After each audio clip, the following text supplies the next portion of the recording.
नमस्कार, मैं Ravi Kumar, joint director इजीवे। तो चलिए आज हम लोग बात करने वाले हैं इसरो के प्रीवियस ईयर क्वेश्चन के बारे में। Space application centre SSC ISRO Ahmedabad का पेपर है और फीटर ट्रेड के लिए है, ठीक। और कब का है ये? तो 21/10/2018 का पेपर है, ठीक। तो इसके क्वेश्चन को करने वाले हैं आज हम लोग। तो स्टार्ट करते हैं क्वेश्चन नंबर 1 से। फर्स्ट क्वेश्चन है इन transition fit size of shaft. Transition fit में शाफ्ट का साइज, खाली स्थान, होल साइज। यानी ट्रांजिशन फिट में पूछा है शाफ्ट का साइज होल के साइज से क्या होता है, और ऑप्शन दिया है यहाँ पे कि बड़ा होता है, छोटा होता है, बराबर होता है, या बड़ा भी हो सकता है या छोटा भी हो सकता है, ठीक। तो पहले समझते हैं, अगर फिट के बारे में बात करें तो कितने प्रकार के फिट हैं? तो 3 प्रकार के। कौन कौन? तो क्लियरेंस फिट, और क्लियरेंस फिट में शाफ्ट का साइज क्या होता है? छोटा होता है होल के साइज से। उसके बाद दूसरा होता है इंटरफेरेंस फिट। तो इंटरफेरेंस फिट में क्या होता है? शाफ्ट का साइज होल के साइज से बड़ा, ठीक। उसके बाद ट्रांजिशन फिट में क्या होता है? तो ट्रांजिशन फिट क्लियरेंस और इंटरफेरेंस फिट दोनों के बीच वाली फिट होती है। तो कभी कभी इसमें क्या होता है? क्लियरेंस फिट बनता है और कभी कभी इंटरफेरेंस फिट। इसलिए इसमें शाफ्ट का साइज क्या होता है? बड़ा भी हो सकता है। बड़ा होगा तो कौन सा? Interference fit. और छोटा होगा तो क्लियरेंस फिट। तो बड़ा भी हो सकता है और छोटा भी हो सकता है। तो यहाँ पर ट्रांजिशन के लिए ही पूछा है। अब आसानी से कर सकते हैं क्वेश्चन को। ट्रांजिशन फिट में साइज ऑफ शाफ्ट क्या होता है? तो कैन बी मोर और लेस देन होल साइज, ठीक। होल के साइज से बड़ा भी हो सकता है और छोटा भी। क्यों? क्योंकि कभी कभी क्या होता है, समटाइम्स क्लियरेंस फिट बनता है ट्रांजिशन में, और समटाइम्स क्या होता है? इंटरफेरेंस फिट बनता है, ठीक है। तो इसके आधार पर बाकी और ऑप्शन के बारे में बात करें तो ये फर्स्ट ऑप्शन है इज मोर देन, यानी शाफ्ट का साइज बड़ा होता है होल के साइज से। तो ये किस में होता है? तो ये इंटरफेरेंस फिट में होता है, ठीक, इंटरफेरेंस फिट में। उसके बाद size of shaft is less than hole size, यानी ये शाफ्ट का साइज छोटा है होल के साइज से। किस फिट में होता है? ये क्लियरेंस फिट में, ठीक। क्वेश्चन नंबर 1 का राइट आंसर ट्रांजिशन फिट के लिए कौन सा है? ऑप्शन नंबर डी, ठीक। ये नेक्स्ट क्वेश्चन करेंगे, क्वेश्चन नंबर 2। मैथ का क्वेश्चन है। यहाँ पर साइन 45 डिग्री का वैल्यू पूछा है। साइन 45 डिग्री का वैल्यू क्या होता है? 1/√2। किस ऑप्शन में है? Option number A. Question number 2 का क्या हो जाएगा answer? A. Next question number 3। Stainless steel में मुख्य मिश्रण तत्व, स्टेनलेस स्टील में मुख्य मिश्रण तत्व कौन सा है? Main alloying element in stainless steel is. Stainless steel में मुख्य रूप से या मेन एलवाइंग एलिमेंट कौन सा होता है? तो समझिए यहाँ पे स्टेनलेस स्टील में क्या होता है? 8% क्या होता है? निकेल होता है। 8% निकेल, 18% क्या होता है? क्रोमियम, 18% क्रोमियम, और 1% क्या होता है? कार्बन, ठीक। स्टेनलेस स्टील के बारे में बात करें तो किसका किसका मिश्रण है? निकेल, क्रोमियम और कार्बन का। तो यहाँ पर 8% निकेल, 18% क्रोमियम और 1% कार्बन, ठीक। मुख्य रूप से पूछा है, तो जिसकी परसेंटेज ज़्यादा है वही क्या है? मुख्य रूप से प्रेजेंट है। जिसकी परसेंटेज ज़्यादा है वही क्या है? मुख्य रूप से प्रेजेंट है। तो ऑप्शन के अनुसार देखें तो यहाँ पर क्रोमियम क्या है? 18% है। तो मुख्य रूप से कौन सा? ऑप्शन नंबर बी, क्रोमियम क्या है? स्टेनलेस स्टील में मुख्य रूप से प्रेजेंट है। तो क्वेश्चन नंबर 3 का क्या हो जाएगा? आंसर बी, ठीक है। नेक्स्ट क्वेश्चन करेंगे, क्वेश्चन नंबर 4। अच्छा क्वेश्चन है ये, समझिए। तांबा और जिंक का मिश्र धातु क्या कहलाता है? ठीक है, कॉपर एंड जिंक का मिश्र धातु पूछा है, ठीक, क्या कहलाता है? ठीक, समझिए यहाँ पे। तो कॉपर एंड जिंक इसका जो मिश्र धातु होता है उसको क्या बोलते हैं? पीतल, ब्रास। पीतल, और इंग्लिश में ब्रास, ठीक, ब्रास बोलते हैं। तो इसके अनुसार अगर आंसर देखें तो कौन सा, ऑप्शन नंबर ए ब्रास। बाकी ब्रॉन्ज किसका मिश्रण होता है, तो ये ब्रॉन्ज जो होता है ये होता है कॉपर एंड टिन का मिश्रण। कॉपर एंड टिन के मिश्रण को क्या बोलते हैं, ब्रॉन्ज। हिंदी में क्या बोले इसको, तो कांसा, ठीक है।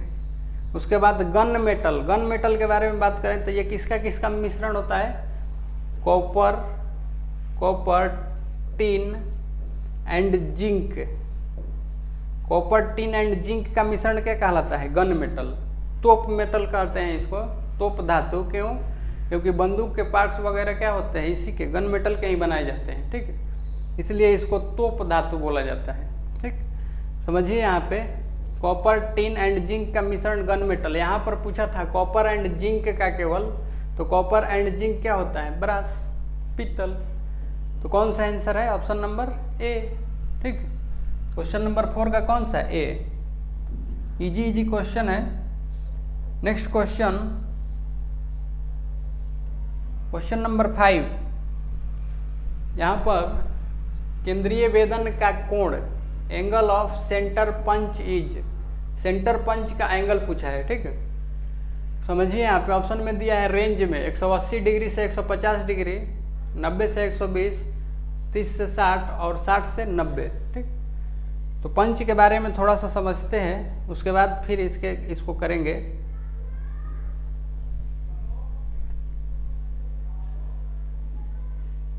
समझिए यहाँ पे ये पंच है, और पार्ट्स के बारे में बात करें तो ये क्या है, ये पॉइंट है, पॉइंट, इसको क्या बोलते हैं, बॉडी, और इसको क्या बोलते हैं, हेड, हेड। 3 प्रकार के पंच है यहाँ पे। यहाँ पर सेंटर पंच का पूछा है एंगल, तो ये समझिए यहाँ पे सेंटर पंच का एंगल कितना होता है, ये point angle 90 degree, centre punch का पॉइंट एंगल 90 डिग्री। और क्या काम होता है इसका, तो काम होता है ड्रिलिंग करने के लिए जब सेंटर लगाते हैं, यानी ड्रिल्स पॉइंट के सेंटर को लगाने के लिए किसका प्रयोग करते हैं, सेंटर पंच का, ठीक है, और 90 डिग्री एंगल। उसके बाद दूसरा जो होता है उसका पॉइंट एंगल 60 डिग्री होता है, इसको क्या बोलते हैं, डॉट पंच। तो डॉट पंच का प्रयोग किसके लिए करते हैं, तो डॉट पंच का प्रयोग मार्किंग की लाइनों को पक्का करने के लिए, ठीक है, और एंगल 60 डिग्री, ठीक। उसके बाद एक पंच होता है उसका पॉइंट एंगल 30 डिग्री, इसको क्या बोलते हैं, प्रिक पंच, प्रिक पंच बोलते हैं। तो इसका प्रयोग शीट मेटल में धातुओं पर मार्किंग के लिए, या डिवाइडर के पॉइंट जो होते हैं, जब आर्क या रेडियस बनाते हैं डिवाइडर के द्वारा, तो उसके जो पॉइंट होते हैं, पॉइंट के को एडजस्ट करने के लिए, निशान लगाने के लिए किसका प्रयोग करते हैं, इस प्रिक पंच का ही, ताकि उसके पॉइंट स्लिप न करें, ठीक है। तो ये है, यहाँ पर सेंटर पंच के लिए पूछा है। तो सेंटर पंच के लिए हम लोग क्या कर सकते हैं,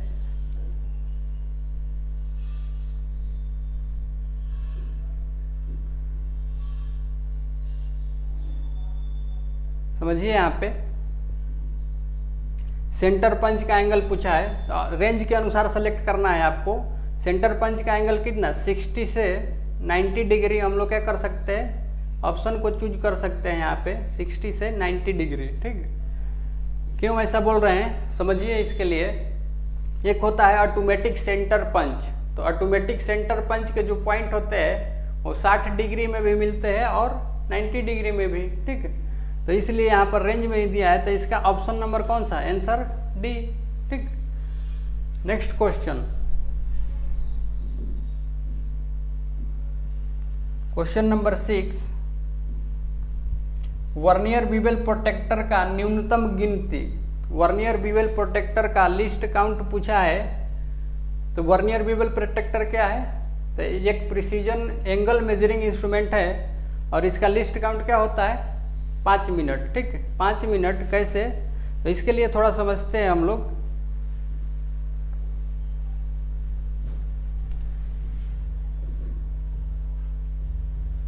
समझिए यहाँ पे वर्नियर बीवेल प्रोटेक्टर में कैसा स्केल होता है, तो यहाँ पर समझिए ये मेन स्केल है, ये मेन स्केल है, और ये नीचे वाला ये वर्नियर स्केल है, ठीक है। नीचे वाला वर्नियर स्केल, ऊपर क्या होता है, मेन स्केल। मेन स्केल पर क्या होते हैं, डिग्री के निशान अंकित होते हैं एक एक डिग्री के रेंज में। और ये वर्नियर है, ये वर्नियर का ये 0 है, वर्नियर का 0 ये, ठीक। और 0 से इधर कितने लाइन होते हैं, 12 लाइन। और 0 के इधर लेफ्ट राइट साइड और लेफ्ट साइड कितने लाइनें होते हैं, 12-12, ठीक। तो इसका जो प्रिंसिपल होता है वर्नियर बीवेल प्रोटेक्टर का, वर्नियर बीवेल प्रोटेक्टर का प्रिंसिपल है कि अगर ये 12 पार्ट, वर्नियर का 12 भाग, 12 वर्नियर डिवीजन, ये किसके बराबर होता है, मेन स्केल पर 23 डिग्री के बराबर, 23 डिग्री के बराबर होता है मेन स्केल पर। तो 12 VSD बराबर कितना, 23 डिग्री। तो यहाँ से अगर 1 VSD निकाले, 1 VSD तो कितना हो जाएगा, 23 डिग्री बटा में 12, ठीक है। 23 डिग्री बटा 12 अगर इसको लिखे तो इसको और क्या लिख सकते हैं, 1.11 डिग्री बटा 12, ठीक है। इसी को और बोलें तो क्या बोल सकते हैं, 1 डिग्री 55 मिनट, 1 डिग्री 55 मिनट, ठीक है। या इसको और बोल सकते हैं 115 मिनट में आएगा, अगर मिनट में बदलना चाहें तो 115 मिनट आएगा, ठीक, सॉरी हाँ 115 मिनट। समझिए यहाँ पे अगर एक वर्नियर डिवीजन का वैल्यू पूछा तो 1 डिग्री 55 मिनट बोल सकते हैं, नहीं तो अगर मिनट में बोले खाली तो कितना 115 मिनट, ठीक। अब लिस्ट काउंट क्या होता है इसका, लिस्ट काउंट के लिए फार्मूला है 2 MSD, 2 main scale division minus 1 VSD, एक वर्नियर स्केल डिवीजन, ठीक है। समझिए यहाँ पे 2 MSD क्यों ले रहे हैं, जनरली हम लोग वर्नियर कैलिपर का लिस्ट काउंट निकालते हैं तो 1 MSD माइनस 1 VSD करते थे, लेकिन यहाँ पर 2 MSD ले रहे हैं, क्यों। तो समझिए यहाँ पर इसके लिए ये वर्नियर का 0, वर्नियर का 0 यहाँ पे जब मेन स्केल के 0 पर होता है, वर्नियर का 0 मेन स्केल के 0 पर होता है, तो वर्नियर का पहला लाइन, वर्नियर का पहला लाइन मेन स्केल के दूसरे लाइन के लगभग नज़दीक होती है, इसीलिए हम लोग क्या लेते हैं, ये 2 MSD लेते हैं।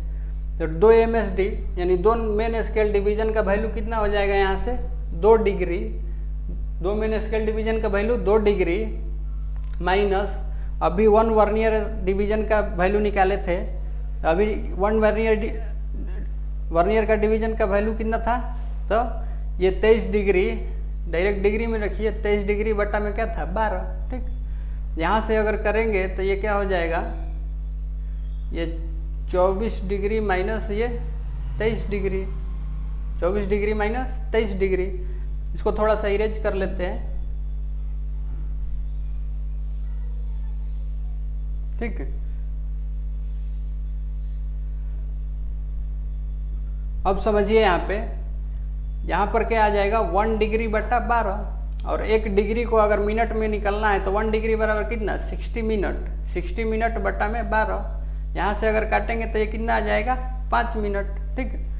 तो वर्नियर बीवेल प्रोटेक्टर का लिस्ट काउंट क्या है 5 मिनट, ठीक। नेक्स्ट क्वेश्चन की तरफ चलेंगे हम लोग।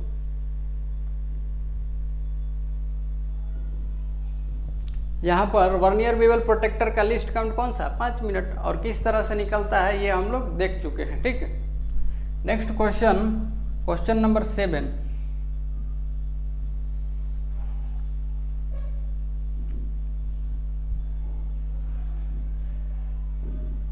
Question number 7 limit fit tolerance से संबंधित क्वेश्चन है। जब ऊपरी विचलन प्लस 0.15 mm है और निचला विचलन माइनस 0.05 mm है तो पार्ट पर सहिष्णुता mm में है, ठीक है। टॉलरेंस पूछा है यहाँ पे, ठीक। समझिए यहाँ पे लिमिट फिट टॉलरेंस का क्वेश्चन है इंपॉर्टेंट। इसको दो तरह से हम लोग करेंगे।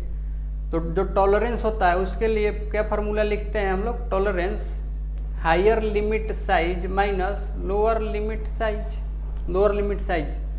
सिंपल सा, ये यहाँ पर लिमिट क्या दिया हुआ है, लिमिट प्लस में 0.15 और दूसरा लिमिट माइनस में 0.05, ठीक।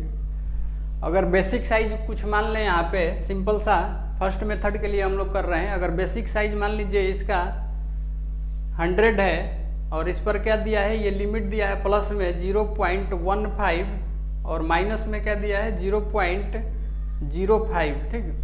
तो अब समझिए यहाँ पर हायर लिमिट साइज क्या हो जाएगा, तो हायर लिमिट साइज होगा 100 प्लस 0.15, ठीक, 100 plus 0.15 minus lower limit size क्या हो जाएगा, तो ये बेसिक साइज में से क्या करेंगे, लोअर लिमिट साइज को घटाएंगे 0.05, ठीक। अब समझिए यहाँ पे ये क्या हो जाएगा 100.15 माइनस ये कितना हो जाएगा 99.95। अगर यहाँ से निकाले तो ये कितना आ जाएगा, यहाँ से निकल करके तो यहाँ पर ये 0.2 mm, ठीक है, 0.2 mm आएगा, ठीक। तो कोई बेसिक साइज है यहाँ पे, जैसे यहाँ पे 100 माने थे तो उसमें हायर लिमिट को जोड़ करके क्या प्राप्त कर लेंगे, हायर लिमिट साइज, और लोअर लिमिट को साइन के साथ अगर माइनस में है तो उसको घटा करके क्या कर लेंगे, लोअर लिमिट साइज प्राप्त कर लेंगे। और टॉलरेंस का जो फॉर्मूला है higher limit size minus lower limit size, उसमें से क्या कर लेंगे, घटा लेंगे, तो टॉलरेंस क्या हो जाएगा, मिल जाएगा, ठीक। ये पहला मेथड है, ठीक। नेक्स्ट हम लोग एग्जाम के लिए क्या करेंगे, शॉर्ट में कैसे बनाएंगे, तो यहाँ पर टॉलरेंस डायरेक्ट फार्मूला क्या है, higher limit size minus lower limit size, तो डायरेक्ट हम लोग लिमिट को लेकर चलेंगे। हायर लिमिट साइज क्या है 0.15 और फार्मूले का माइनस, ये माइनस, ठीक है, माइनस, और लिमिट क्या दिया है दूसरा, लोअर लिमिट दिया है माइनस में 0.05, ठीक, माइनस में 0.05। अब क्या कर लेंगे, ये ब्रैकेट हटेगा तो ये क्या हो जाएगा, प्लस में 0.15 प्लस 0.05, ठीक। तो यहाँ से करेंगे तो ये कितना आ जाएगा 0.2 mm। तो एग्जाम के लिए यही मेथड, ये शॉर्ट मेथड ही प्रेफर करेंगे हम लोग। शॉर्ट डायरेक्ट लिमिट को उठाएंगे और घटाएंगे, ठीक। तो इसके अनुसार आंसर कौन सा, ऑप्शन नंबर सी, ठीक। नेक्स्ट क्वेश्चन, क्वेश्चन नंबर 8 में है एक त्रिकोण जिसके पक्ष 3, 4 और 5 सेंटीमीटर है तो उसका क्षेत्रफल सेंटीमीटर स्क्वायर में, ठीक। यहाँ पर समझिए क्या दिया है, ये बड़ा साइज है, कोई ट्रेंगल बनाइए इस तरह से, और उसका बड़ा साइज यानी कर्ण कितना दिया है 5, और इसमें से किसी एक को क्या मान लीजिए आधार 3 और ये लंब। तो ट्रेंगल का एरिया कैसे निकालते हैं, तो 1/2 इंटू आधार गुने ऊंचाई, 2 से ये कितने बार में जाएगा, 2 बार में, तो यहाँ से जो निकल करके आएगा ये क्या आएगा 6 सेंटीमीटर स्क्वायर। इजी क्वेश्चन है, कर सकते हैं मैथ का। ऑप्शन में कौन सा है, ऑप्शन नंबर डी, ठीक, right answer. Next question, question number 9। Question number 9 में एक में चूड़ी का कोण पूछा है, एक में थ्रेड का एंगल पूछा है। इससे ऑप्शन के थ्रू चलेंगे एक एक करके, बहुत सारे इन्फॉर्मेशन यहाँ से मिलेंगे, ठीक। तो एक में थ्रेड का जो एंगल होता है वो कितना होता है 29 डिग्री होता है। क्वेश्चन के अनुसार राइट आंसर कौन सा, ऑप्शन नंबर डी 29 डिग्री। इसके लिए समझिए ऑप्शन ए में दिया है 55 डिग्री, तो कौन कौन से थ्रेड के लिए ये 55 डिग्री एंगल होता है, तो BSW ब्रिटिश स्टैंडर्ड विथवर्थ थ्रेड के लिए, BSF British standard fine thread के लिए, और BSP British standard pipe thread के लिए भी क्या होता है, यही एंगल होता है, ठीक। समझिए यहाँ से क्वेश्चन पूछा था एक बार कि पाइप थ्रेड की फॉर्म कौन सी होती है, तो पाइप थ्रेड की फॉर्म कौन सी होती है BSP। फिर पूछा कि BSP पाइप थ्रेड की जो फॉर्म होती है उसकी एंगल कितनी होती है, तो एंगल कितना 55 डिग्री, ठीक है। नेक्स्ट ऑप्शन है ये ऑप्शन बी में 60 डिग्री, ये किसके लिए है, ये मेट्रिक थ्रेड के लिए है। मेट्रिक थ्रेड नहीं तो इंडियन स्टैंडर्ड थ्रेड का एंगल कितना 60 डिग्री, और 30 डिग्री जो होता है ये ट्रेपेजॉइडल थ्रेड के लिए होता है, ठीक है। और 29 डिग्री एकमे थ्रेड का होता है और वर्म थ्रेड का। इससे रिलेटेड ये सारे इन्फॉर्मेशन ध्यान रखिए, इंपॉर्टेंट है एग्जाम के लिए। नेक्स्ट क्वेश्चन,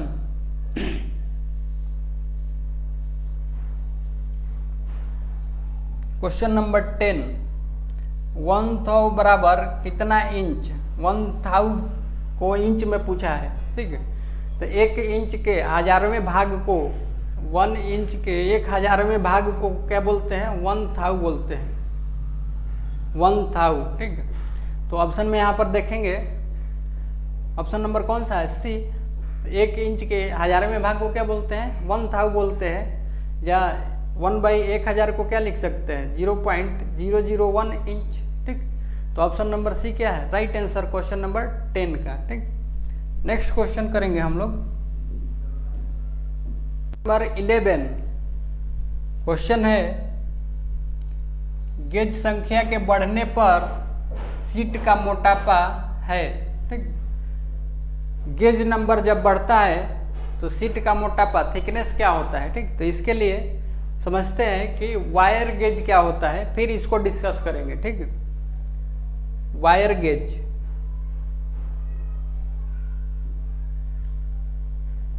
समझिए यहाँ पे ये है वायर गेज, ये वायर गेज है।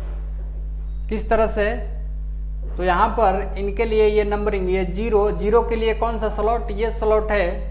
उसके बाद ये 1 के लिए ये स्लॉट, 2 के लिए ये स्लॉट। इस तरह से टोटल कितने हैं, 31, 32, 33, 34, 35, 36। 36 वाले के लिए ये स्लॉट की ये जो चौड़ाई है बहुत कम है, एकदम पतली, दिख नहीं रही है, ठीक है। तो समझिए यहाँ पर क्या क्या काम होता है इस वायर गेज का। तो वायर गेज का काम होता है वायर के तार के डायमीटर को चेक करने के लिए, या पतली सीट जो होती है उसके थिकनेस को क्या करता है, ये चेक करता है, ठीक है। तो समझिए यहाँ जैसे जैसे ये नंबर, ये गेज नंबर होता है, जैसे मान लीजिए कोई सीट है और उसका गेज नंबर 0 आया तो 0 गेज नंबर हो गया, और इसके जस्ट अपोजिट साइड में इसका साइज लिखा होता है कि 0 के लिए साइज mm में कितना है, ठीक है। तो समझिए यहाँ पे क्या करते हैं, जनरली हम लोग को चेक करना होता है वायर का डायमीटर। अगर चेक कर रहे हैं, मान लीजिए ये स्लॉट है, ये स्लॉट है 3rd नंबर वाला, वायर का डायमीटर चेक कर रहे हैं, तो इस तरह से हम लोग वायर को क्या करते हैं, इसमें इंसर्ट करते हैं, फिर इसमें टच करेगा, इसमें टच करेगा। अगर इस स्लॉट के बराबर आ गया तो वही उसका गेज नंबर है, और फिर वायर का साइज क्या होगा, वही होगा, ठीक है। और कहाँ से मिलेगा साइज, तो जस्ट इसके अपोजिट में उसका साइज लिखा रहता है, ठीक। मान लीजिए गेज नंबर 4 है, तो गेज नंबर 4 वायर का हो गया, और उसका साइज फिर क्या करेंगे, पढ़ लेंगे, ठीक। फिर जब अगर एक्चुअल टच में आ जाता है ये सरफेस से सरफेस तक, तो फिर इसको निकालने के लिए वायर को क्या करता है, ये जो होल बना होता है इसको आगे की तरफ धक्का देते हैं, तो ये होल में थोड़ा सा क्लियरेंस मिलता है, तो वायर क्या होता है, आसानी से निकल जाता है, या सीट क्या होगी, आसानी से बाहर निकल जाएगी फिर, ठीक है। तो यहाँ पर क्या करना है आपको, तो जैसे जैसे ये गेज नंबर बढ़ रहा है, यानी 0 से 1 2 3, 0 1 2 3 4 कहाँ तक, 36 तक जा रहा है, तो ये स्लॉट की चौड़ाई क्या हो रही है, कम हो रही है, ठीक। यानी जैसे जैसे गेज नंबर बढ़ रहा है, प्लेट या वायर का थिकनेस क्या होते जाएगा, कम होते जाएगा। क्यों, क्योंकि स्लॉट का चौड़ाई जो है जैसे जैसे गेज नंबर बढ़ रहा है क्या हो रहा है, कम होते जा रहा है, ठीक है। तो अब इसके आधार पर हम लोग क्या कर सकते हैं, उस क्वेश्चन को डील कर सकते हैं। क्वेश्चन था कि थिकनेस ऑफ सीट खाली स्थान with increases of gauge number, यानी जैसे जैसे गेज नंबर बढ़ता है सीट का थिकनेस क्या होता है, तो घटता है, डिक्रीज होता है। यानी स्लॉट जो था वायर गेज में वो क्या होते जा रहा था, घटते जा रहा था, और घटते जाएगा तो उतनी ही मोटाई की सीट को क्या कर सकते हैं, चेक कर सकते हैं, ठीक है। तो यहाँ पर जैसे जैसे गेज नंबर बढ़ता है सीट की थिकनेस क्या होती है, या मोटाई क्या होती है, घटते जाती है। क्वेश्चन नंबर 11 का कौन सा, बी। नेक्स्ट क्वेश्चन नंबर 12, अच्छा क्वेश्चन है एक विशेष डायमीटर ड्रिल के लिए यदि मशीन के तकली की गति को बढ़ाया जाता है तो काटने की गति, ठीक है, पूछ रहा है यहाँ पे, for a particular diameter drill if A spindle speed of machine is increase the cutting speed. पूछा है कि अगर ड्रिल है उसका डायमीटर है, पर्टिकुलर डायमीटर है कोई, और आरपीएम, अगर आरपीएम को बढ़ा रहे हैं तो कटिंग स्पीड, मशीन के कटिंग स्पीड पर क्या प्रभाव पड़ेगा। तो कटिंग स्पीड का क्या फार्मूला लिखते हैं हम लोग, V बराबर pi D N upon 1000 metre per minute, ठीक है। अब समझिए यहाँ पे ये डायमीटर जो है वो कांस्टेंट दिया है पर्टिकुलर डायमीटर ड्रिल के लिए, और ये एन को आरपीएम को बढ़ा रहा है। तो यहाँ से अगर देखें हम लोग तो ये भी डायरेक्टली प्रोपोर्शनल टू किसके है, यहाँ से निकाल सकते हैं भी डायरेक्टली प्रोपोर्शनल टू एन। यानी अब क्या कर रहा है, ये स्पिंडल के स्पीड यानी आरपीएम, ये एन क्या होता है आरपीएम है, आरपीएम को बढ़ा रहा है यहाँ पे, तो ये कटिंग स्पीड क्या होगा, बढ़ेगा। क्यों बढ़ेगा, क्योंकि ये डायरेक्टली क्या है, समानुपाती है, डायरेक्टली समानुपाती है। तो जैसे जैसे एन बढ़ेगा वैसे वैसे क्या होगा, भी बढ़ेगा। तो यहाँ पर इसके लिए करेंगे तो ऑप्शन नंबर कौन सा होगा, ऑप्शन में दिया है decrease increase remains constant none of this, तो क्या होता है, बढ़ता है। और इस रिलेशन से हम लोग क्या कर लिए, क्लियर कर लिए। ठीक है, समझिए यहाँ पे इसरो इस फार्मूले को बार बार पूछता है, कभी न्यूमेरिकल दे करके, कभी डी के टर्म में पूछ लेगा फार्मूला, कभी एन के टर्म में। तो ये मास्टर फार्मूला v बराबर pi D N upon 1000 metre per minute, याद रखिए आप लोग। ठीक है, तो इसका आंसर कौन सा, B. Next question, question number 13। यदि एक ड्रिल बिट की काटने की गति 19.8 मीटर प्रति मिनट है तो ड्रिल का व्यास, और यदि ड्रिल का व्यास 10.5 mm है तो आरपीएम का पता लगाइए। ठीक है, यानी कटिंग स्पीड भी दिया है यहाँ पे मीटर पर मिनट में, और ये ड्रिल का डायमीटर डी दिया है, तो एन आरपीएम पूछा है। ठीक, आरपीएम पूछा है। अभी फार्मूला जो यूज किए थे हम लोग उसी पर संबंधित ये न्यूमेरिकल है। बी बराबर क्या होता है, pi D N upon 1000 metre per minute. ठीक, अब यहाँ पर n निकालना है, तो n के टर्म में इस फार्मूले को बदल लेते हैं, तो क्या हो जाएगा, v into 1000 divided by pi into D. v का वैल्यू क्वेश्चन से कितना दिया है, 19.8। उसके बाद यहाँ 1000 और ये 22/7, 22 और 7 कहाँ चला जाएगा, ऊपर। और ड्रिल का डायमीटर कितना दिया है, 10.5 mm दिया है। और यहाँ से इसको कैलकुलेट करेंगे तो ये निकल करके आएगा 600 आरपीएम। ठीक, 600 आरपीएम। ऑप्शन में देखेंगे किस में है ये, तो option number B.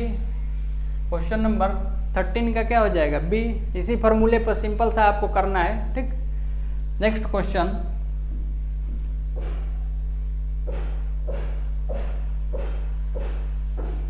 Question number 14 math का क्वेश्चन है। समझिए इसको, नीचे दिखाए गए चित्र में दिखाए आकार का क्षेत्रफल पता लगाइए, सभी आयाम mm में है। ये जो फिगर है इसका क्षेत्रफल ज्ञात करना है पूरे का। ठीक, तो अलग अलग शेप है इसमें, समझिए यहाँ पे इसको अगर बांटे तो ये इसको नाम देते हैं 1, ये ट्रेंगल है। ये दूसरा जो फिगर है ये क्या है, आयत है। और तीसरा क्या है, ये सेमी सर्कल। ठीक, सेमी सर्कल, अर्धवृत्त। अब डायमेंशन क्या दिया है यहाँ पे, तो इस सेमी सर्कल के लिए जो डायमीटर दिया है ये कितना दिया है, 70। ये डायमीटर अगर 70 दिया है तो इसका ये आयत का साइड, एक साइड क्या हो जाएगा, 70। उसके बाद यहाँ से यहाँ तक का जो साइज है ये दिया है 80 दिया है। ठीक, अब समझिए हमको ये यहाँ से यहाँ तक नहीं पता है, तो ये यहाँ से यहाँ तक ये 50 है, तो ये यहाँ से यहाँ तक क्या हो जाएगा, यहाँ से यहाँ तक, यानी ये ट्रेंगल का लंब क्या हो जाएगा, 80 - 50 बराबर करना 30। ठीक है, तो इस तरह से कर सकते हैं यहाँ पे डायमेंशन को। अब क्या करना है, टोटल का एरिया निकालना है। तो एरिया टोटल क्या हो जाएगा, फर्स्ट फिगर का एरिया प्लस सेकंड फिगर का एरिया और थर्ड फिगर का एरिया। फर्स्ट फिगर का एरिया क्या है, ये ट्रेंगल है, तो 1/2 इंटू आधार कितना, जब ये 70 तो ये कितना 70, आधार गुने ऊंचाई कितना है ट्रेंगल का, ये 30, आधार गुने ऊंचाई प्लस ये आयत है तो इसका क्या लंबाई गुने चौड़ाई, तो लंबाई कितना 70 और चौड़ाई कितना 50। लंबाई गुने चौड़ाई 50। उसके बाद तीसरा जो फिगर है ये सेमी सर्कल है। सेमी सर्कल जिसका क्या है पाई आर स्क्वायर बाई 2, पूरे का क्या होता है पाई आर स्क्वायर, और सेमी सर्कल है तो क्या हो जाएगा पाई आर स्क्वायर बाई 2। तो पाई का वैल्यू यहाँ पर रख देंगे। इसके लिए पाई का वैल्यू कितना 22/7 इंटू आर कितना, जब डायमीटर 70 है तो आर कितना हो जाएगा 35 का स्क्वायर और डिवाइडेड बाई 2। ठीक है, अगर इनको अगर जोड़ेंगे यहाँ से, इनको जोड़ेंगे टोटल करके तो ये कितना आ जाएगा यहाँ से 6475 mm स्क्वायर। तो किस ऑप्शन में है ये आएगा आपका आंसर 6475 mm स्क्वायर। कहाँ पर है option number B. Right answer कौन सा बी, 14 का राइट आंसर बी। मैथ का क्वेश्चन है, फिगर को अलग अलग बांट लीजिए, डायमेंशंस को पता कर लीजिए और एरिया निकाल लीजिए, फिर सबको क्या करना है जोड़ना है। नेक्स्ट क्वेश्चन है क्वेश्चन नंबर 15। खुले बेल्ट ड्राइव में 100 mm के ड्राइवर घिरनी 1400 RPM से घूम रही है, 3500 RPM से ड्रिवन घिरनी का व्यास पता लगाइए। ठीक, बेल्ट और पुली से संबंधित क्वेश्चन है यहाँ पे, समझिए। इसके लिए अगर ओपन बेल्ट ड्राइव है और यहाँ पर ये ड्राइवर पुली है और ये दूसरा ड्रिवन पुली, और इनको बेल्ट के द्वारा जोड़ा गया है, ये ओपन बेल्ट ड्राइव है। अगर इस पुली के लिए, ड्राइवर पुली के लिए अगर माने डायमीटर D1 और RPM N1, और इसके लिए डायमीटर D2 और RPM N2 अगर माने, तो इनके बीच में जो रिलेशन होता है N1D1 वेलोसिटी रेशियो के अनुसार N1D1 बराबर N2D2। ठीक है, तो यहाँ पर क्वेश्चन से डाटा निकालेंगे क्या क्या दिया है। ठीक, ओपन बेल्ट ड्राइव में ड्राइवर पुली ऑफ 100 mm, यानी ड्राइवर पुली का क्या दे दिया डायमीटर दे दिया है, यहाँ पे डायमीटर दिया और RPM भी दे दिया है। ड्राइवर पुली का कितना है RPM N 1400 इंटू डायमीटर कितना है, डायमीटर है 100 बराबर find the diameter of driven pulley with 3500 RPM, rotating with 3500 RPM। यहाँ पर N2 जो दिया है ड्रिवन पुली का RPM ये कितना दिया है 3500। तो यहाँ से D2 पूछ लिया है, D2 यानी इसका डायमीटर, ड्रिवन पुली का डायमीटर निकालना है आपको। तो यहाँ से क्या कर सकते हैं हम लोग, ये यहाँ से ये जीरो से ये जीरो कट गया। ठीक, यहाँ से अगर टोटल करेंगे तो क्या आ जाएगा D2, यहाँ से D2 आएगा 40 mm।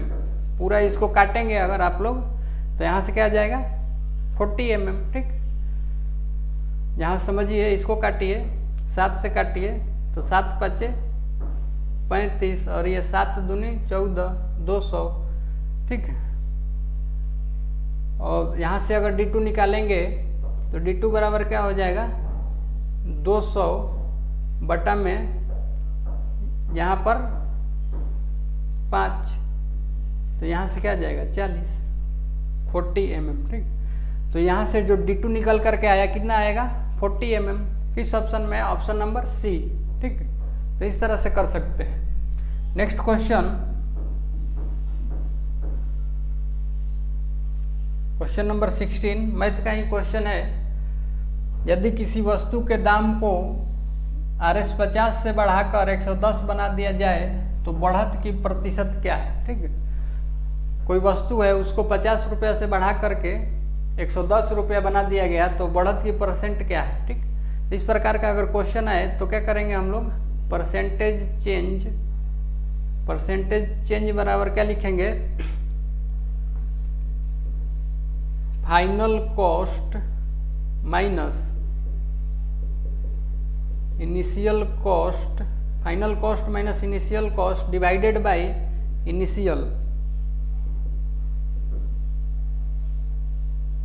इनिशियल कॉस्ट इनटू क्या करेंगे 100। ये फार्मूला यूज करेंगे यहाँ पे। परसेंटेज चेंज के लिए यहाँ से जो भी पॉजिटिव निगेटिव आएगा प्लस में आएगा वैल्यू तो क्या परसेंटेज इंक्रीज हो रहा है, और निगेटिव में आएगा तो डिक्रीज। तो यहाँ पर फाइनल कॉस्ट कितना कर दिया, 50 से 110 कर दिया। इनिशियल कॉस्ट कितना था शुरुआती 50 डिवाइडेड बाई कितना इनिशियल कितना है 50 इंटू 100। अब यहाँ से ये जीरो कट गया, 5 दूनी 10, और इसको घटाएंगे तो क्या आएगा 60 इंटू 2 बराबर कितना 120%। किस ऑप्शन में, ऑप्शन नंबर ए। ठीक, तो इस तरह से कर सकते हैं। नेक्स्ट क्वेश्चन,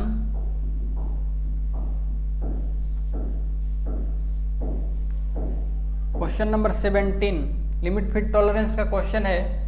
इजी क्वेश्चन है। क्या पूछा है यहाँ पे, टॉलरेंस। तो टॉलरेंस के लिए अभी हम लोग पढ़े थे, शॉर्ट फार्मूला यूज करेंगे।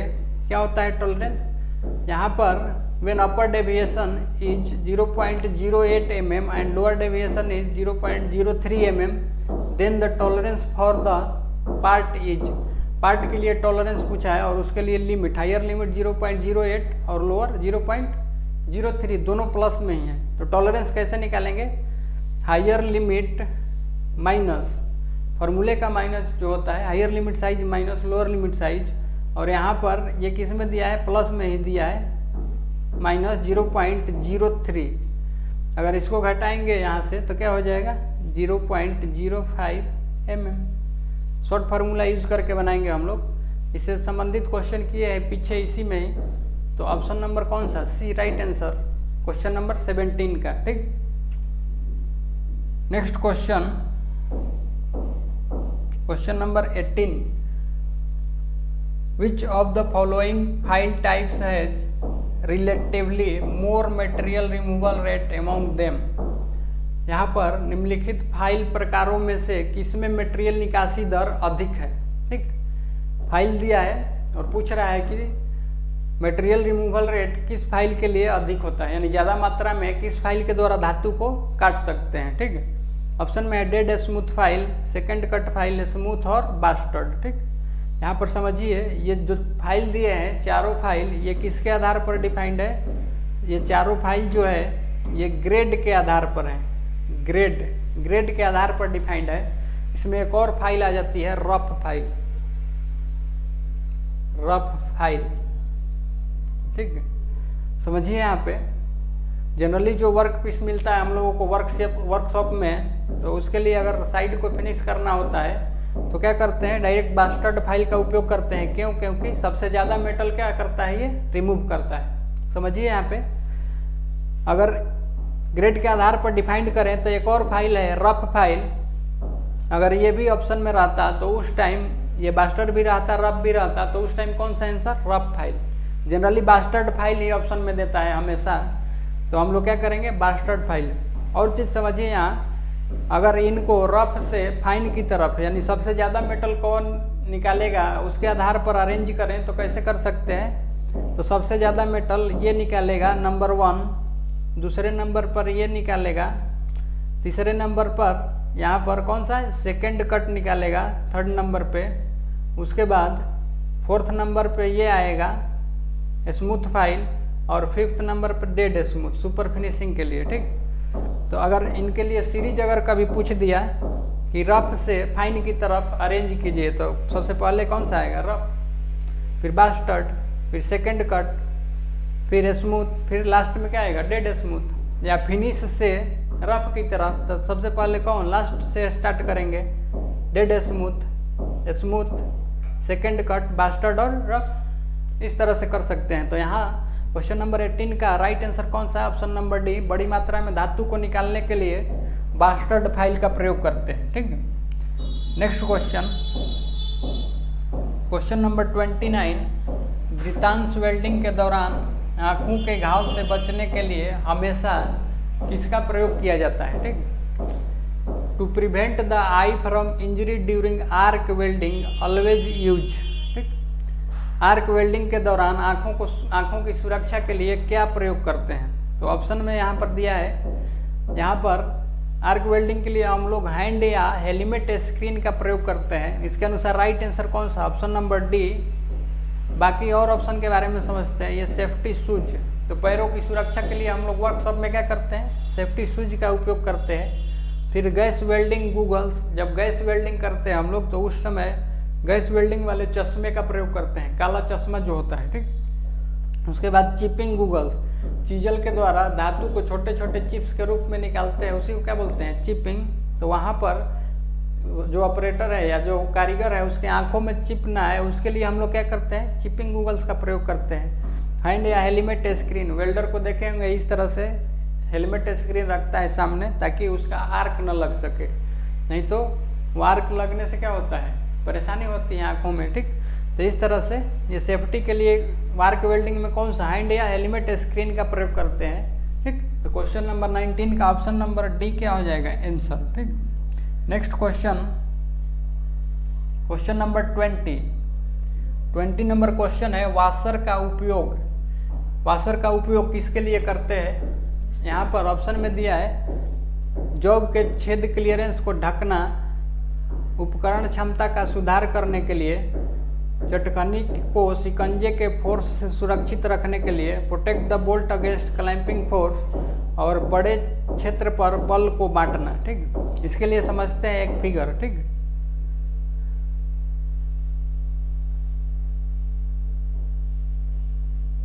समझिए यहाँ पे ये बोल्ट है और इस बोल्ट के नीचे ये क्या है, ये वाशर है, ठीक। जब इसको टाइट करेंगे बोल्ट को तो ये प्रेशर किस पर अप्लाई होगा, तो इस वाशर पे अप्लाई होता है, वाशर पे अप्लाई होता है। तो वाशर का प्रयोग करने से क्या होता है, जो बोल्ट या नट का दबाव होता है वो ज़्यादा एरिया में बढ़ जाता है, यानी फोर्स का डिस्ट्रीब्यूशन क्या होता है, ज़्यादा एरिया में बढ़ता है, जिससे नट को ढीला होने खुलने का डर नहीं रहता है, ठीक है। तो मेन पर्पस जो है वाशर का प्रयोग करने का वो यही पर्पस है कि इस पर क्या होता है, फोर्स जो होता है लार्ज एरिया में डिस्ट्रीब्यूट होता है, ठीक है। इससे संबंधित एक और क्वेश्चन फिगर को देखते हैं यहाँ पे। जैसे यहाँ पर समझिए ये स्प्रिंग वाशर है, ये स्प्रिंग वाशर है, ठीक है। यहाँ पर ये बोल्ट है और ये क्या है, नट के नीचे इस वाशर का प्रयोग करते हैं, क्यों, तो जब इसको नट को टाइट करते हैं तो पूरा दबाव किस पर आता है, इस वाशर पे आता है, और ऐसा करने से क्या होता है, ज़्यादा एरिया में फोर्स डिस्ट्रीब्यूट हो जाता है और ये स्प्रिंग वाशर कंप्रेस हो जाता है थोड़ा। तो इसके कारण क्या होता है, नट जल्दी खुलता नहीं है या ढीला नहीं होता है, ठीक है। तो स्प्रिंग वाशर एक तरह से किसके लिए प्रयोग कर सकते हैं, लॉकिंग के लिए भी। तो मेन पर्पस यहाँ पर जो वाशर का है वो क्या है, तो बड़े क्षेत्र पर बल को बांटना, distribute forces over large area, ठीक। तो ऑप्शन नंबर डी इसका क्या है, राइट आंसर। क्वेश्चन नंबर 20 का राइट आंसर कौन सा, डी, ठीक। नेक्स्ट क्वेश्चन है क्वेश्चन नंबर 21, जब विद्युत प्राप्त न हो तो उपयोग किया जाने वाला ड्रिलिंग मशीन है। The drilling machine used when no electricity available is, जहाँ पर कोई इलेक्ट्रिसिटी अवेलेबल नहीं होती है वहाँ पर किस प्रकार के ड्रिलिंग मशीन का प्रयोग करते हैं। ऑप्शन में दिया है ratchet drilling machine, sensitive drilling machine, pillar drilling machine, radial drilling machine, ठीक। समझिए यहाँ ये जो रैचेट ड्रिलिंग मशीन होता है, ये जो होता है बिना इलेक्ट्रिसिटी के चलाया जाता है, बिना इलेक्ट्रिसिटी के। यहाँ पर ये 3 मशीनें, sensitive drilling machine, pillar drilling machine और रेडियल, ये वर्कशॉप में स्टेशनरी ड्रिलिंग मशीनें हैं और इनको क्या कर सकते हैं हम लोग, इलेक्ट्रिसिटी के द्वारा, ये इलेक्ट्रिसिटी के द्वारा चलती है, बिजली के द्वारा। लेकिन ये जो रैचेट ड्रिलिंग मशीन है इसको मैकेनिकल पावर, मैनुअली हम लोग क्या करते हैं, ऑपरेट करते हैं। ये पोर्टेबल ड्रिलिंग मशीन का प्रकार है, यानी एक स्थान से दूसरे स्थान पर ले जा सकते हैं और मैनुअली मानवीय शक्ति द्वारा इसको क्या करते हैं, चलाते हैं। तो ये रैचेट ड्रिलिंग मशीन है, इसी में किसी बिजली की आवश्यकता नहीं होती है। तो क्वेश्चन नंबर 21 का आंसर कौन सा है, ए, ठीक। नेक्स्ट क्वेश्चन नंबर 22, एचएसएस उपकरण मटेरियल में टंगस्टन की प्रतिशत क्या है। यहाँ पर हाई स्पीड स्टील टूल के लिए टंगस्टन का परसेंटेज पूछा है, ठीक है। समझिए हाई स्पीड स्टील में क्या क्या मिले होते हैं? हाई स्पीड स्टील के जो टूल होते हैं, टंगस्टन होता है, क्रोमियम होता है और वेनेडियम होता है, और इनको 3 रूप में बनाया जाता है, जैसे 14% टंगस्टन, 4% क्रोमियम और 1% वेनेडियम, 1% वेनेडियम। ठीक है, यहाँ पर 14, 4, 1, फिर होता है 18, 4, 1, 18, 4, 1, फिर 22, 4, 1। ठीक है, क्या है ये? तो टंगस्टन, क्रोमियम और वेनेडियम का परसेंटेज है, ये इतने हैं। लेकिन सबसे जो फेमस है ये 18, 4, 1, 18, 4, 1 सबसे ज़्यादा प्रयोग किया जाता है। और ये 18 क्या है? टंगस्टन का परसेंटेज, ये क्रोमियम का और ये वेनेडियम का। ठीक, तो यहाँ पर टंगस्टन का परसेंटेज पूछा है, तो टंगस्टन का परसेंटेज यहाँ पर कितना है? 18। ठीक, 18। 22 का कौन सा? ऑप्शन नंबर सी। इंपॉर्टेंट है, ध्यान रखिए इसको, बार बार पूछा जाता है क्वेश्चन ये। नेक्स्ट क्वेश्चन,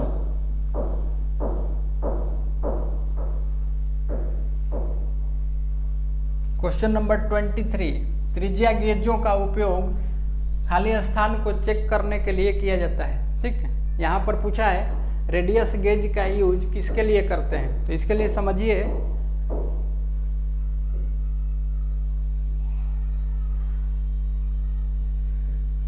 समझिए यहाँ पे ये रेडियस गेज है, ये केज है, इसको केज बोलते हैं, और ये पत्ती है। समझिए यहाँ पे एक चीज, अगर मान लीजिए वर्कशॉप में आपको जॉब बनाना है और वहाँ पर ये बाहरी रेडियस है, बाहरी रेडियस कॉर्नर पर, और यहाँ पर अंदरूनी रेडियस है।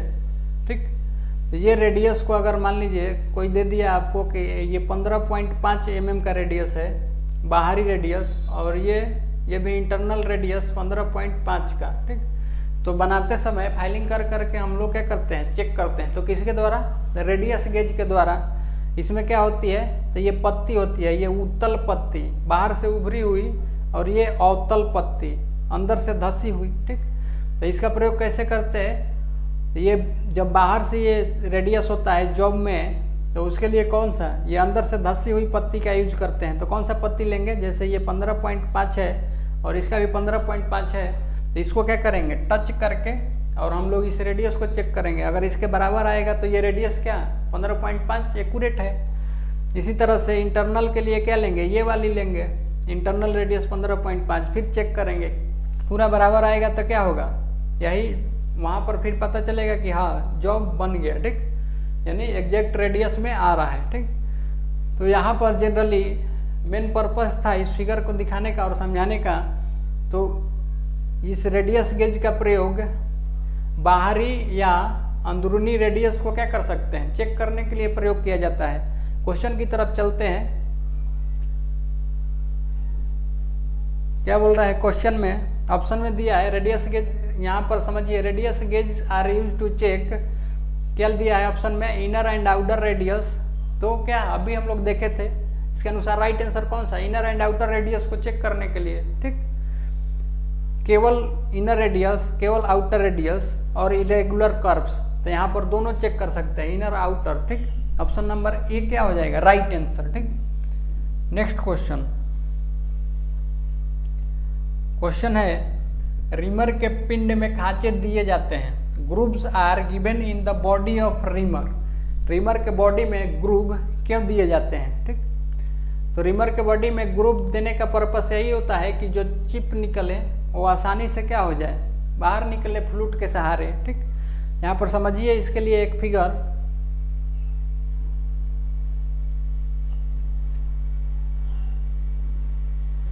ये रिमर है, मशीन रिमर, और यहाँ पर ये क्या है? एक तरह से फ्लूट इसको बोल सकते हैं, ये फ्लूट है। तो ये फ्लूट क्यों दिया जाता है? तो इजी चिप रिमूवल के लिए, इजी चिप रिमूवल के लिए, आसानी से चिप क्या हो जाए? बाहर निकले। तो क्वेश्चन नंबर 24 का अगर ऑप्शन देखें तो क्या क्या दिया है? To hold the reamer in machine, to hold the reamer in machine, to hold the reamer in wrench, to provide easy chip removal. Right answer कौन सा? Option number C. ठीक, to keep the reamer aligned, तो इसका purpose जो होता है वो chip को आसानी से बाहर निकलने के लिए। ऑप्शन नंबर सी क्या हो जाएगा? Right answer. ठीक, next question, question number 25, hand drill machine में उपयोगी गियर है। हैंड ड्रिलिंग मशीन में जो गियर होता है वो कौन सा गियर होता है? ऑप्शन दिया है worm gear, helical gear, spur gear और बीबल गियर। तो हैंड ड्रिलिंग मशीन जो होता है वो बीबल पिनियन के सिद्धांत पर कार्य करता है और उसमें कौन सा गियर होता है? बीबल गियर होता है। ठीक है, इसके लिए एक फिगर देखते हैं यहाँ पे,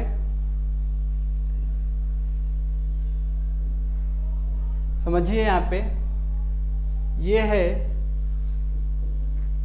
गियर या इसको बोल सकते हैं व्हील, गियर या व्हील। यह हैंड ड्रिलिंग मशीन है, मानवीय शक्ति द्वारा इसको भी चलाते हैं। इसमें भी किसी इलेक्ट्रिसिटी की आवश्यकता नहीं होती है। और यहाँ पर एक होता है ये पिनियन, छोटा सा ये पिनियन होता है, बीबल पिनियन होता है। ठीक है, बीबल पिनियन ये हैंडल है, इसके द्वारा अगर हम लोग इस गियर को या व्हील को चलाएंगे तो ये बीबल पिनियन क्या होता है? चलता है। और फिर इससे ड्रिल का स्पिंडल क्या होता है? कनेक्ट होता है। और फिर स्पिंडल चलेगा, ये चक है, यहाँ पर क्या कर सकते हैं? ड्रिल को लगा करके और आसानी से क्या कर सकते हैं? ड्रिलिंग कर सकते हैं। तो ये दिखाना था आपको कि जो ये ड्रिलिंग मशीन है, हैंड ड्रिलिंग मशीन, वो बीबल गियर, इसमें कौन सा गियर होता है? बीबल गियर होता है और बीबल पिनियन के सिद्धांत पर कार्य करता है ये। ठीक है, समझिए। यहाँ पे इसमें कौन सा गियर? बीबल गियर होता है, बीबल गियर होता है। राइट आंसर कौन सा? क्वेश्चन नंबर 25 का डी। नेक्स्ट क्वेश्चन नंबर 26, इससे संबंधित क्वेश्चन अभी किए थे। एचएसएस में मुख्य मिश्रणी तत्व, मेटल से क्वेश्चन पूछा गया है ये। Main alloying element in HSS is, मुख्य रूप से कौन सा होता है? समझिए। यहाँ पे 18.4.1 में अभी हम लोग किसकी किसकी परसेंटेज पढ़े थे? ये टंगस्टन, क्रोमियम और ये क्या होता है? वेनेडियम। तो मुख्य रूप से यहाँ पर पूछा है, तो जिसका परसेंटेज ज़्यादा वही क्या है? मुख्य रूप से प्रेजेंट है। तो इसमें से तीनों में से ज़्यादा की कौन सा है? ये 18% किसका है? टंगस्टन का। तो मुख्य रूप से कौन सा है? टंगस्टन प्रेजेंट है। ऑप्शन नंबर ए क्या होगा? Right answer. ठीक, तो इस तरह से क्वेश्चन नंबर 26 का आंसर कौन सा? ए। नेक्स्ट क्वेश्चन 27, समझिए। निम्नलिखित में से किस धातु का उच्चतम आधात्व वर्ध है? यहाँ पर मेलिएबिलिटी पूछा है कि किस मेटल का सबसे ज़्यादा है। ठीक, तो मेलिएबिलिटी क्या होता है? अगर मटेरियल का वैसा प्रॉपर्टी जिसको अगर पीट करके और पतली शीट के रूप में बनाने का कोशिश करें तो इजीली बन जाता है फैल करके, और ऐसा करने पर उसमें किसी प्रकार का फ्रैक्चर ना हो, तो उसको क्या बोलते हैं? मेलिएबिलिटी। तो मेलिएबिलिटी का गुण जो होता है सबसे ज़्यादा किस में होता है? गोल्ड में। मेलिएबिलिटी और डक्टिलिटी का गुण, डक्टिलिटी क्या?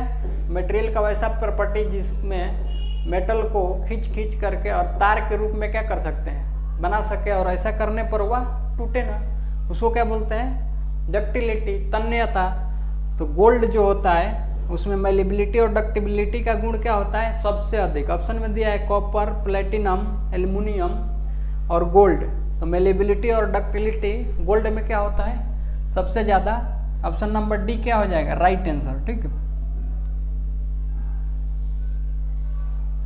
नेक्स्ट क्वेश्चन नंबर 28, कलाईदार लोहे को डैश से अवतरित करते हैं? Galvanised iron is coated with.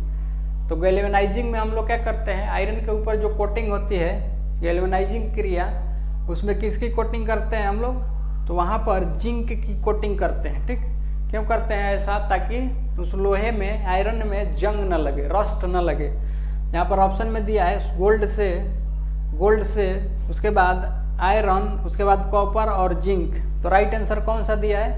Right answer है बी। ठीक, तो इस तरह से क्वेश्चन नंबर 28। नेक्स्ट है question number 29।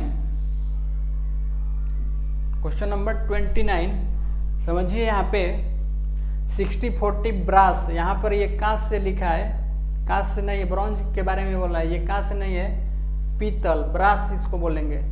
60-40% brass is known as.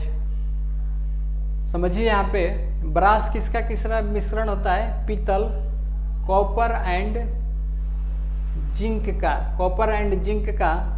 तो यहाँ पर पूछा कि जिसमें 60% कॉपर और 40% जिंक होता है, 40% जिंक होता है उसको कौन सा मेटल बोलते हैं? तो यहाँ पर इसको कौन सा मेटल बोलते हैं? जब 60% कॉपर 40% जिंक, तो यहाँ पर इसको क्या बोलते हैं? मुंज मेटल बोला जाता है, मुंज मेटल। ठीक है। गन मेटल के लिए हम लोग अभी पढ़े थे, ये क्या होता है? कॉपर टिन एंड जिंक का मिश्रण होता है गन मेटल। ठीक। तो 60-40 वाले ब्रास को क्या बोलते हैं? मुंज मेटल। ठीक। तो इस तरह से फर्स्ट पार्ट में हम लोग क्वेश्चन नंबर 29 तक कर चुके हैं। सेकेंड पार्ट में हम लोग आगे के क्वेश्चन को करेंगे। तो आज इतना ही रहने देते हैं, फिर नेक्स्ट वीडियो में मिलेंगे आपके साथ इसी पेपर को लेकर के। तब तक के लिए नमस्कार।